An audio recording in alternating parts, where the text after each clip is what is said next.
Ողջույն եւ քաջառողջություն եմ մաղթում մեր հայրենատեր հայրենակիցներին։ Խնդրում եմ տարածել եթերը, մի փոքր սպասենք եթերի տարածմանը։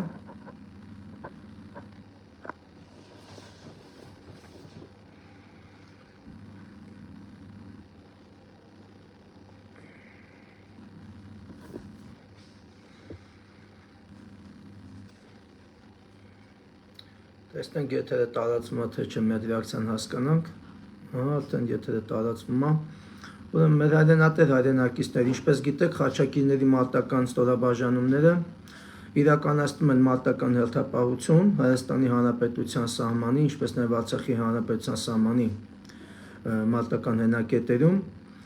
Ամսի 26-ին պետք է տեղի ունենա հերթական հերթափոխը, ինչպես նաև տարեմուտի հետ կապված ուժեղացված ծառայություն պետք է իրականացվի մարտական հենակետերում թշնամու կողմից ծրագրված սադրանքներին արձագանքելու համար եւ թույլ չտալու համար, որպեսզի տեղի ունենա այն նպատակները, որոնք իրենք դրել են իրենց մարտական խմբերի առջև։ Այնպես որ ինչպես գիտեք, մեր գլխավոր շտաբը գտնվում է Երևան քաղաքի Մոսկովյան 5 հասցեում, հեռախոսահամարներն են 055 91 10 10 094 36 36 26, ովքեր ցանկություն ունեն խաչակիրներ ռազմահայրենասիրական հասարակական կազմակերպության մարտական խմբերի կազմում մեկնելու ամսի 26-ին հերթական հերթապահության, ինչը խիստ անհրաժեշտ է, տեսնում եք Արցախի ֆոնի վրա զարգացումները եւ վտանգ կա, որ հնարավոր է նաեւ Արցախի ուղղությունը շեղում լինի եւ այլ ուղղությամբ փորձեն ինչ-որ մարտական խնդիրներ կատարել։ Դրա համար մենք պետք է դիմակայենք եւ ավելի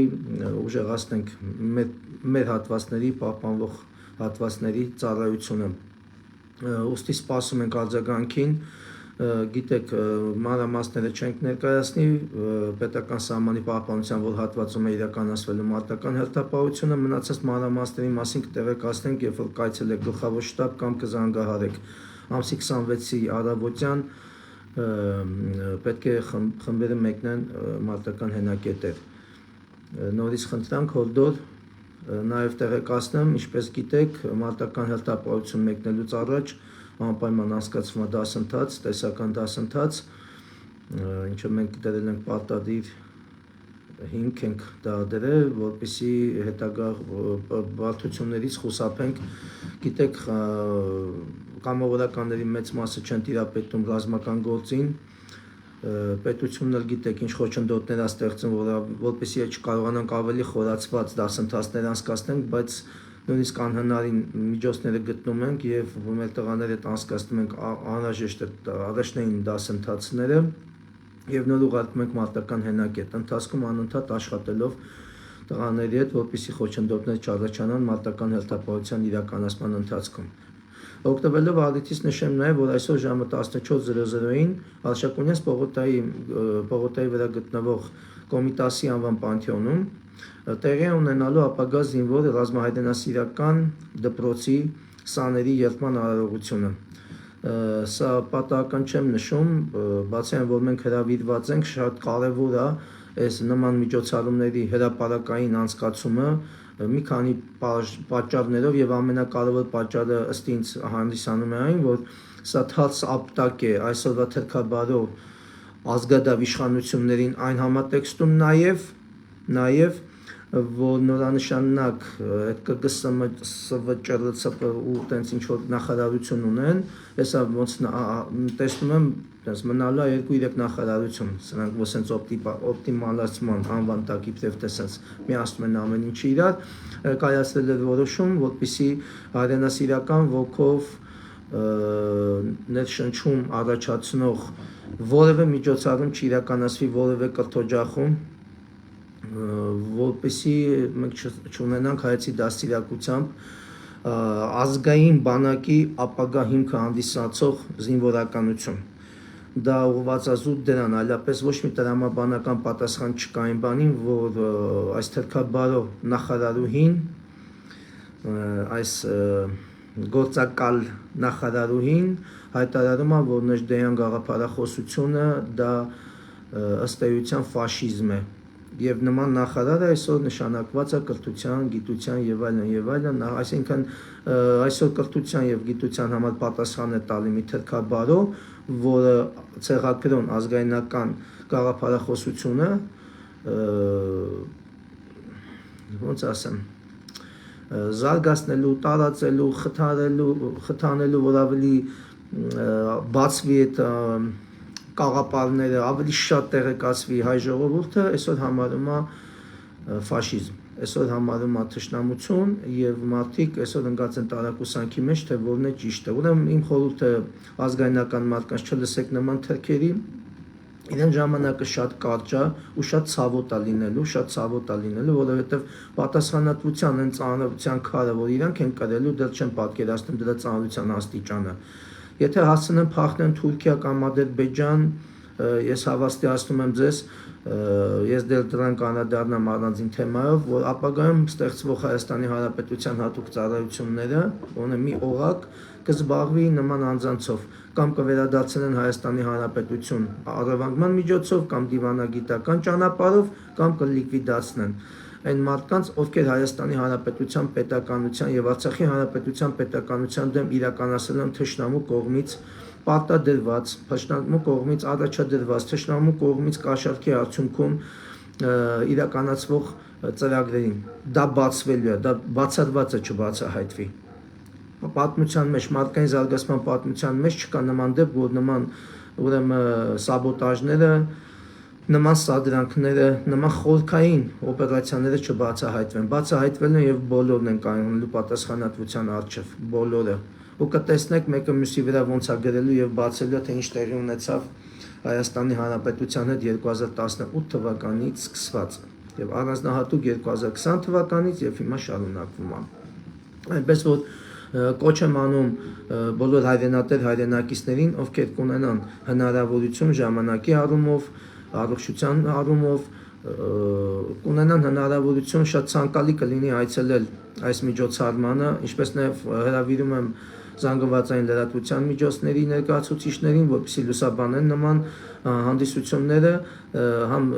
երիտասարդները իրենց լավ կզգան, համ ժողովուրդը թող ոգևորվի, որ սա թաց ապտակ է բոլոր այն թրքահաճո ծրագրերին, որոնք տանում են մեր երկիրը կործանման։ Նման կազմակերպությունները միանշանակորեն պետք է ողջունվեն, նման կազմակերպությունների գործունեությունը պետք է ծափահարություններով դիմավորվի, նման կազմակերպությունները միանշանակորեն պետք է սուբսիդավորվեն պետության կողմից, խթանեն նման կազմակերպությունների գործունեությունները, այլ ոչ թե ընդհակառակը խաթարեն եւ փորձեն ամեն գնով խանգարել, անգամ էսի հասցնում են պետական օրենսդրական մակարդակի, անգամ այդ մակարդակով են ուզում այս ամեն ինչը արգելեն, մոռանալով, որ եթե նման կազմակերպությունները արգելում են, ապա մեր ազգային բանակը չունի ապագա։ Եվ այս կոնտեքստում դեռ կանադառնամ նման կազմակերպությունների գործունեության խիստ անհրաժեշտությանը։ Դա կենսական անհրաժեշտություն է հայ ազգի պահպանության համար, հայ ազգի անվտանգության պահպանության համար։ Այնպես որ հույս ունեմ, որ դուրս կլսեք եւ ներկա կգտնվեք։ Ինչպես գիտեք, նշել եմ դրա մասին, շարունակում ենք Պաշտպանության նախարարության նախկին վարչական շենքում իրականացնել են գործունեություն, ինչի մասին տեղեկացրեցի, այն է բոլոր այն ազատամարտիկները, բոլոր այն զինվորականները, ովքեր մասնակցություն են ունեցել պատերազմին, կամ բոլոր այն ընտանիքները, ում հարազատը, այսինքն տան կերակրողը, հարազատը, ոչ թե ասենք երկրորդ, երրորդ աստիճանի, այլ հենց տան, ասենք ասեմ պատկերավոր տան տղամարդը զոհվել է պատերազմի ժամանակ, այս բոլոր մարդիկ, ովքեր ունեն բնակարանային խնդիր, այսինքն չեն կարող վարձակալությամբ ապրեն, այսօր մնացել են դուրսը, տուն չունեն, ինչպես գիտեք, ստեղծվել է նախաձեռնություն, հայրենասեր մարդկանցով ստեղծել ենք նման նախաձեռնություն, այդ մարդկանց տեղավորում ենք Պաշտպանության նախարարության նախկին վարչական շենքում գտնվող այդ տարածքներում, որտեղ հնարավոր է բնակեցնել մարդկանց, արդեն պետության հետ կոնտակտի մեջ ենք, արդեն ընթանում են բանակցություններ, որպեսզի այդ մարդկանց հարցը լուծվի, որպեսզի այդ տարածքը դառնա մեկ զինավան, դառնա մի թաղամաս, որտեղ կապրեն բացառապես այդ կատեգորիայի այդ կոնտինգենտի մարդիկ, սա հեռահար նպատակ ունի, ստրատեգիական առումով արդարացված է այս ռիսկը եւ հույս ունեմ պետությունը խելքի կգա, մի փոքր կմոռանա, որ ամբողջությամբ թուրքերի ծոցում աշխատում եւ կվերադառնա մի վարքյան կվերադառնա հայկական իրականություն, հայկական հարթություն եւ այս հարցը կստանա իրավական լուծում, մարդիկ կստանան իրավական կարգավիճակ եւ կշարունակեն իրենց գոյությունը հանուն Հայաստանի Հանրապետության, որովհետեւ այդտեղ այդ կոնտինգենտն է։ Սա բացառիկ թաղամասա լինելու, որտեղ հենց մենակ նման մարդիկ են բնակվելու, սերունդներ տալու, դաստիարակելու եւ այդտեղից մեկնելու են ճակատ։ Սա շատ կարևոր ծրագիր է, դրա մասին մանրամասն արդեն խոսել եմ եւ հերթական անգամ կոչս խնդրանքս հորդորս ուղղում եմ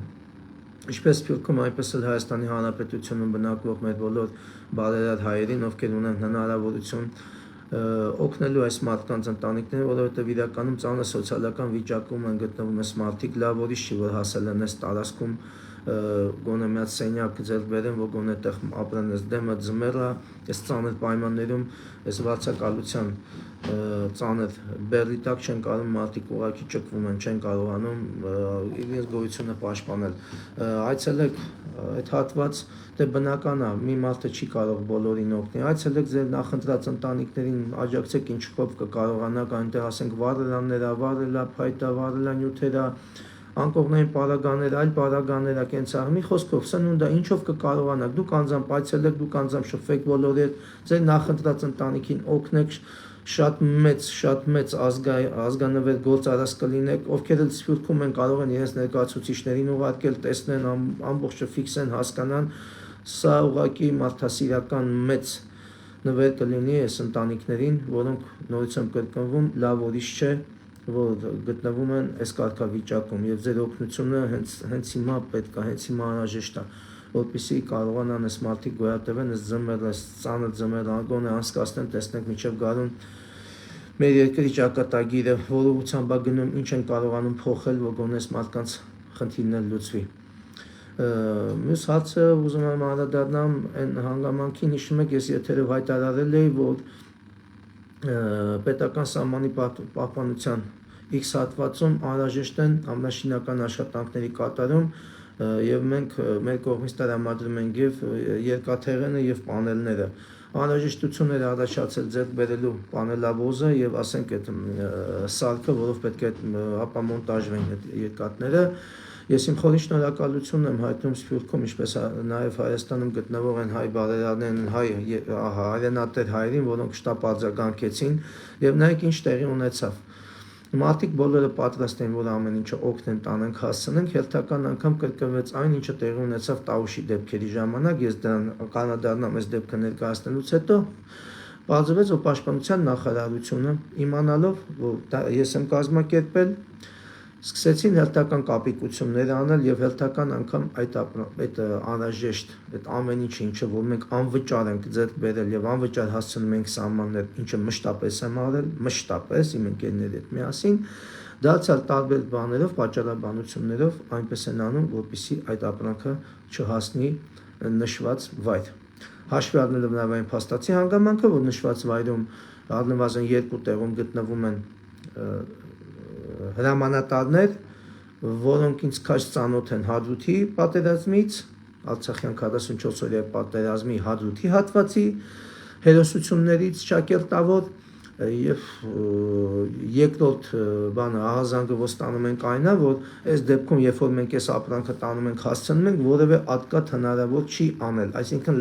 լափամանից հեռվանում են, երբ որ դու պատրաստի տանում ես այդ ապրանքը դնում ես եւ հետեւողական ես, որպեսզի դա դառնա մարտական հենակետ, այլ ոչ թե մեկը մսխի եւ տանի իրենց տուն։ Եվ այսօր խոչընդոտներ են ստեղծել, որ այդ ապրանքը չհասնի։ Դուք պատկերացնում եք, ասենք գնդի կամ այլ ծառայության, ինժեներական ծառայության, այլ ծառայության հնարումով միավորման հետ կապված եմ ասում, ինժեներական ծառայության պետը անձամբ այցելում է, տեսնում է, ողջունում, ասում է հենց մեզ հենց սա էլ պետք է։ Եվ ասում ենք շնորհակալություն, մենք սա կհասցնենք ձեզի եւ գալիս են ավելի վերադաս նույն ծառայության վերադաս ներկայացուցիչներ, ասում են ոչ, սա պետք չի, սա մեր ուզածը չի, ստում են, որովհետեւ ես բազմաթիվ անգամներ 2016 թվականից սկսված ես պարբերաբար Հայաստանի Հանրապետության բանակին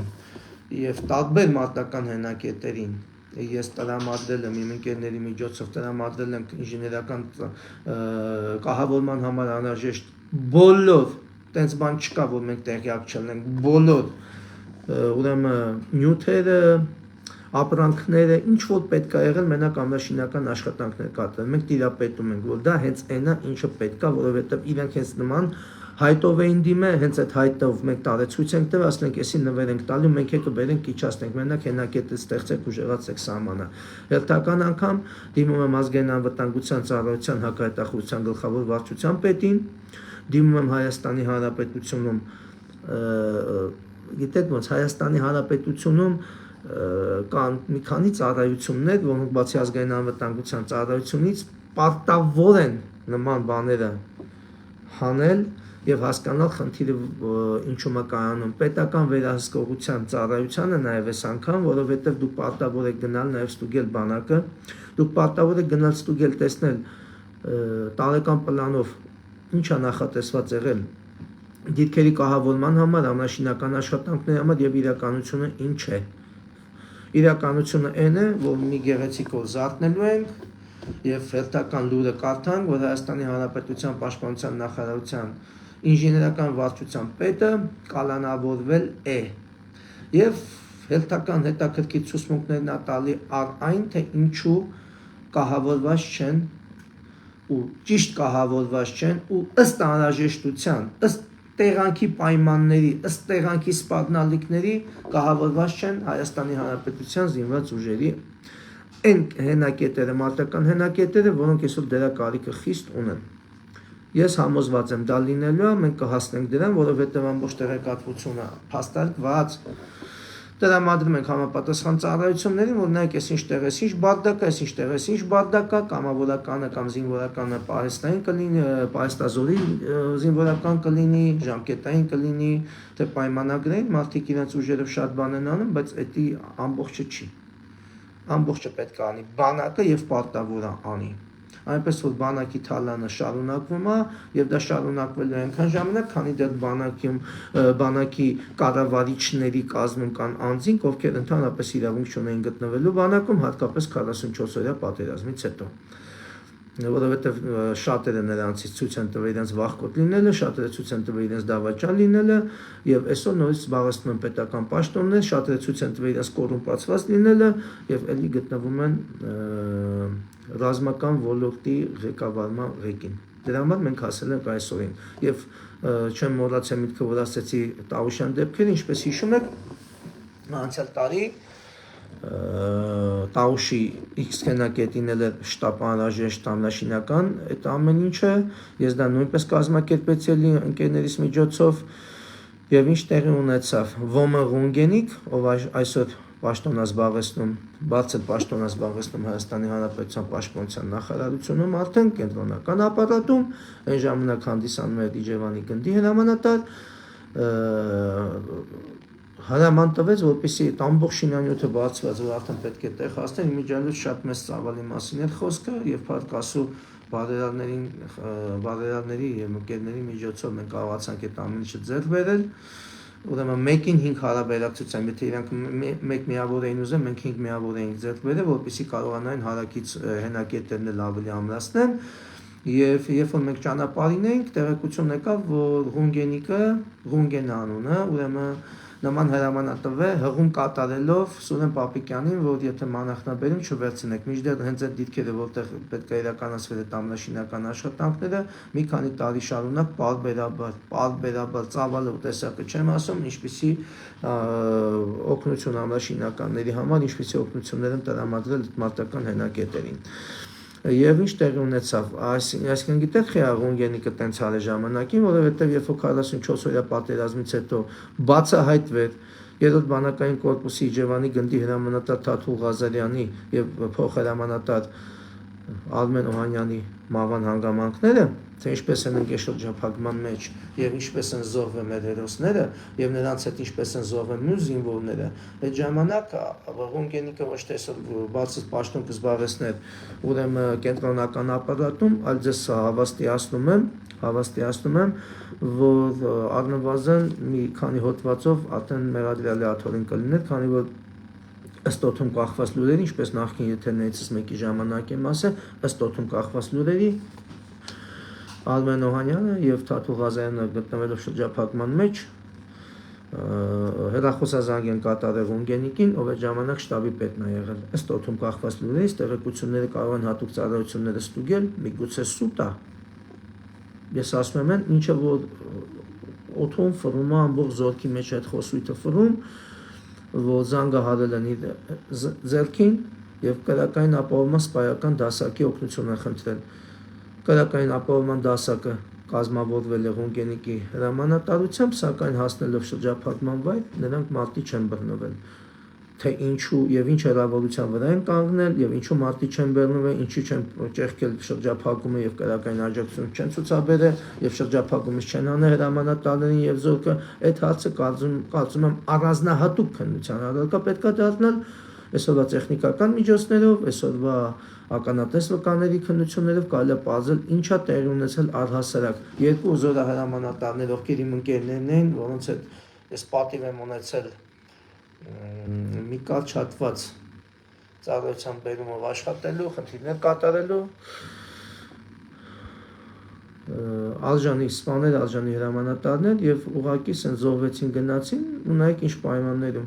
ինչ են ընկել շրջափակման մեջ, ինչա տեղի ունեցել, ինչու են իրանք գտնվել հենց այդ հատվածում, շատ կարևոր հարցեր կա եւ ինչու այդ մարդկանց օգնություն չի տրամադրվել։ Հիշեցնեմ, որ այդ հատվածի պատասխանատուն այդ ժամանակ եղել է Անդրանիկ Փիլոյանը, հրաշք ազգային հերոսը։ Եվ այսքան ինչի բացվեցի, որ դուք հասկանաք, սա երկրորդ անգամն է, որ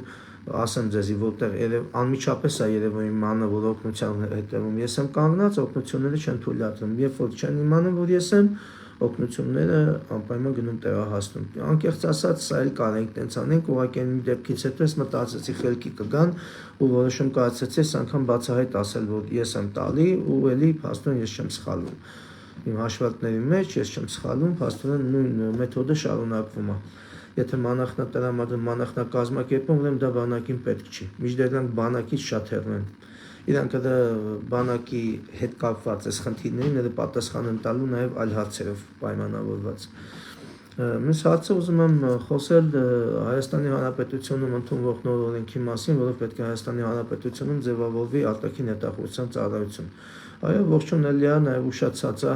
որովհետև Հայաստանի Հանրապետության անկախության օրվանից պետք է դա ստեղծվեր, քանի որ մենք անկախ պետություն ենք, մենք ամբողջ աշխարհով հայտնի պետություն ենք, այնպես չի, որ մեզ չեն ճանաչում եւ չգիտեն մեր ուժը, չգիտեն մենք ով ենք, որտեղից են գալի,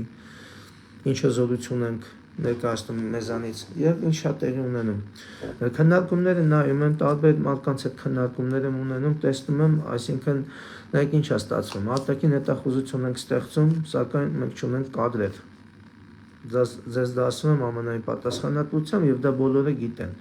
Նայեք ինչ է տեղի ունենում։ Ազգային անվտանգության ծառայությունից առանձնացվեց ինչպես պետական պահպանության ծառայությունը, որին դեռ կանդրադառնամ, դրա բացական կողմերին եւ ոչ հայանպաստ նպատակներին, եւ երկրորդը առանձնացվեց նաեւ հետախուզական գործառույթը, հետախուզության գլխավոր վարչությունը։ Եվ մեծ հաշվով ստեղծելով նման ծառայություն, բնականաբար նա պետք է համալրվի համապատասխան կադրերով, ինչը մենք չունենք։ Եթե մենք ունենք, նույնիսկ ապա մատերի վրա հաշված մարդիկ են դրանք, դա շատ լուրջ կառույց է, չափազանց լուրջ գործառույթներով եւ չափազանց էֆեկտիվ հատուկ հետախուզության առումով։ Եվ այսօր ստացվում է, որ ազգային անվտանգության ծառայության հետախուզության գլխավոր վարչության կադրերը պետք է համալրեն այդ շարքերը, ինչը նույնպես անհասկանալի է դառնում։ Եթե նրանք պետք է լինեին, այդ դեպքում անիմաստ հանելը։ Ու այս ամբողջ խնդրումը նրանում է կայանում նաև, որ մենք մինչև օրս Հայաստանի անկախացումից հետո մենք ընդամենը մի 2-3 տարի ենք ունեցել ազգային անվտանգության բարձրագույն դպրոց, որը հենց ազգային էր, եւ դա գործում էր Դավիթ Շահնազարյանի ժամանակ, երբ որ եկավ Սերժ Սարգսյանը, դպրոցը փակվեց։ Դա ձեզ ասում եմ 1995-96 այդ թվականներին արդեն դպրոցը գնաց փլուզման։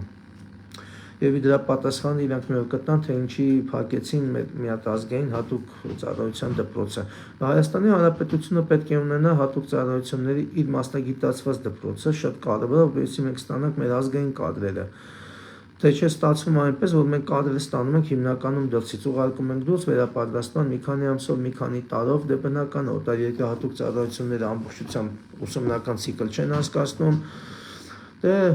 գիտեք, կյանքը ունի իր օրենքները, ոմանք գալիս են հավաքագրված արդեն երրորդ երկրների կողմից, ոմանք մնում են չհավաքագրված, եւ սա մեծ խնդրեմ է։ Հետևաբար մենք պետք է ստեղծենք մեր ազգային անվտանգության բարձրագույն դպրոցը, մեր ազգային հետախուզական դպրոցը, որպեսզի ազգային ոգով տոգորված սպաներ ստանանք, ունենանք, ով է ասում, այո, պետք է պարտադիր մեկ շահավետ համագործակցություն ունենանք այլ երկրների հատուկ ծառայությունների հետ, փորձի փոխանակման համար այո, մերոնք պետք է գնան ուսումնառություն ստանան, նրանք պետք է գան, բայց մենք պարտադիր պետք է ունենանք մեր ազգային դպրոցը։ Մենք Փարքասու այսօր ունենք շատ լուրջ կադրեր, որոնք ասեն Փարքասու վերջերս իմացա, որ մեր նախկին դասախոսներից մի քանիսը դեռ կենթանի են, գտնվում են Սփյուռքում, այո, նման մարդիկ, քանի դեռ կենթանի են, առողջությունները թույլ է տալի դասավանդելու, պետությունը պարտավոր է կարմիր գորգեր փռելով այդ մարդկանց հրավիրի Հայաստանի Հանրապետություն, հրատապ կարգով ստեղծվի այդ կառույցը եւ մենք ստանանք ազգային կադրեր։ Եվ այս համատեքստում է, որ ձեզ մի փոքր առաջ ասեցի, պետք է խոսեմ ապագա զինվորից, եւ այս համատեքստում ապագա զինվորի եւ նմանատիպ այլ կառույցների դա ազգային լեգիոնը կլինի, այլ ՀԿ-ներ կլինեն, որոնք այսօր զբաղվում են երիտասարդ սերնդի ռազմահայրենասիրական կրթությամբ, ուսումնառությամբ, այդ նման դպրոցներից, նման կրթօջախներից մենք պետք է ստանանք մեր ապագա ազգային բանակի ոչ մենակ սպայական սերուսքը, այլ նաև պետք է ստանանք հատուկ ծառայությունների ապագա սպաներին, մեր ապագա հետախույզներին, հակահետախույզներին եւ մյուս ոլորտի մասնագետներին։ Դրա համար այս ինչ են ողջունում, որովհետեւ հենց այս տարիքից է պետք որ մենք հայրենասիրական ոգով դաստիարակենք մեր երիտասարդությանը, մեր պատանիներին, մեր երեխաներին, որպեսզի ապագայում իսկ այդ ապագան շատ հեռու չի 7 սարի հետևում չի ստանալ շոշափելի արդյունքներ։ Մենք պետք է ստեղծենք մեր ապագա սպայական դպրոցի հենց այդ սերուսքը, հենց այդ սիրտը, դե պետք է դրվի նման ռազմահայրենասիրական հասարակական կազմակերպությունների հիմքում, ստեղից են դուրս գալու այդ երեխեքը։ Ուրիշ մենք տարբերակ չունենք, թե չէ ստացվում է, գիտեք ինչ, մենք այսօր կադրեր չունենք, ստեղծում ենք կառույց, հեսա մի շարք հրաշամանուկներ կներդրվեն այդ ծառայությունների մեջ, նորից ամեն ինչի հերը կանիծեն։ Հեսա ընդ մարդիկ են նշանակվելու, որոնք առասարակ իրենց կյանքում 1 րոպե կապ չեն ունեցել հատուկ ծառայությունների հետ, 1 վայրկյան չունեն մասնագիտական կրթություն դրա հետ կապված, բայց միգուցե ունեն ասենք 2-3 բացառություն կրթություն, որը առնչություն չունի առհասարակ այդ կառույցի հետ, այսինքն որպեսզի ասես բարդակ չունենանք, մենք պետք է շտաբ կարգով ստեղծենք մեր ազգային դպրոցը։ Ինչ է եղել, ամբողջ աշխարհին ամեն հարցերով դեմ են գնում, թող այս հարցով էլ դեմ գնան, շատ կներվեն, դա իրենց խնդիրն է։ Կլինի Ռուսաստանը, կլինի Արևմուտքը, ով ուզում է լինի, եթե խնդիրներ կառաջացնեն նման դպրոցի ստեղծման հետ կապված, բոլորին էլ կարելի է պասլատ անել, ոնց որ հիմա շատ հարցերում այս իշխանությունները պասլատ են անում, իրանք գտնում են ճիշտ է, իրանք գիտեն ճիշտ են անում, թե սխալ, բայց կոնկրետ նման կրթություն, կրթահամալիր ստեղծելու համար, նման մասնագիտացման լուրջ մասնագետներ ստեղծելու համար, որ աշխարհը մատով է ցույց տալու եւ մեր հատուկ ծառայությունների պատմությունը ցույց է տալիս, բացառապես դա, որ մեր հետախույզներին բացառապես մատով է ցույց տալի աշխարհը, ստանանք նման որակներ։ Հույս ունեմ սա մասին շատ լուրջ կմտածեն հատուկ ծառայության ղեկավարները, այն գիտական մարդիկ, ովքեր մտահոգված են այս երկրի ապագայով, եւ մենք շուտով նաեւ կտեղեկանանք, որ Հայաստանի Հանրապետությունում գործում է նման ինստիտուցիոնալ մի համակարգ, ասենք դպրոցն է, ակադեմիան է, մյուսն է, եւ մենք կարող ենք այսօր հույս ունենանք, որ Հայաստանի Հանրապետությունում երիտասարդը ընդգրկվելով ինչ-որ ծրագրերի մեջ իր ճանապարհը գտնելու է եւ սովորելու է եւ լավա սովորելու եւ դառնալու է ուժեղ հայրենասեր սպա եւ պաշտպանելու Հայաստանի Հանրապետությունը արտաքին եւ ներքին ագրեսորներից։ Աստված պահպանի Հայաստանի Հանրապետությանը, Արցախի Հանրապետությանը, հայ ազգին, շատ կարևոր, շատ պատմական դառը ժամանակաշրջան ենք հիմա ապրում եւ եթե մենք անկախության առաջի օրվանից ունենենք նման դպրոց, ես ձեզ հավաստիացնում, որ այսօր մենք չենք ունենա նման շրջափակման խնդիր, մենք չենք ունենա ազգային շատ խնդիրներ, որոնք այսօր չոքել են մեր բգին։ Աստված պահապան բոլորիդ հետ։ Ուշադիր եղեք զարգացումներին, մենք ուշի ուշով հետևում ենք զարգացումներին եւ անսպասելի կերպով այս զարգացումները տանելու են միջանկյալ ինչ-որ լուծման։ Դա այդ միջանկյալ լուծումը լինելու է հետեւյալը, կամ բացելու են, կամ մենք ենք բացելու։ Ուրիշ լուծում չկա, սա դեռ միջանկյալ լուծում ենք առաջարկում, վերջնական չէ։ Պինդ կացեք, բարութը, վարոդը չոր պահեք, զենքերը մաքուր պահեք, յուղած եւ պատրաստ եղեք, մենք պետք է Արցախին օգնություն ցուցաբերենք։ Օգնության տեսակը, ձևը, ոճը, ժամանակը կթելադրի իրադարձությունների զարգացումը։ Պինդ կացեք։